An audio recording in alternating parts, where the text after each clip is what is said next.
For tonight's videos, we are going to make a family tree using this carton and color paper and also cardboard. Okay, guys, Let's go. say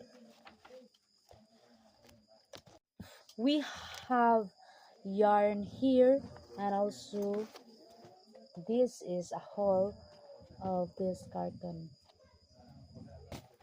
and then this color paper is I gonna put here on carton because I need to cover the carton because the carton is We need to cover this carton to make beautiful.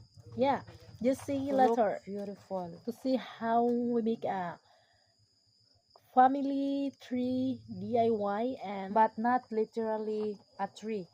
yeah, that's a project on the spot. Kaya sila. Ay, mali. Sama ni. Sorry guys, we are wrong moves. Boss na yan, ano? Para wait din.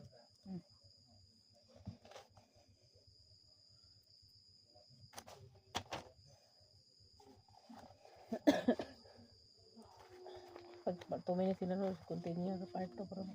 Guys.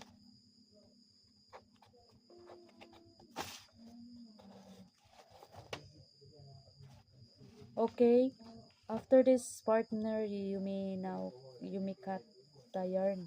Oh yeah. There. Sana butangan gini dari ka ng kuan mamana man so. Ikot. Butangan na pun dari ka ng kuan oh. Kanang yarn ay ano para ba na kuan siya no.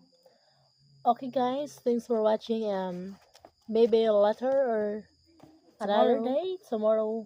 I'm just We gonna will we will post the final family tree and good luck. See you in part 2. Bye. Bye.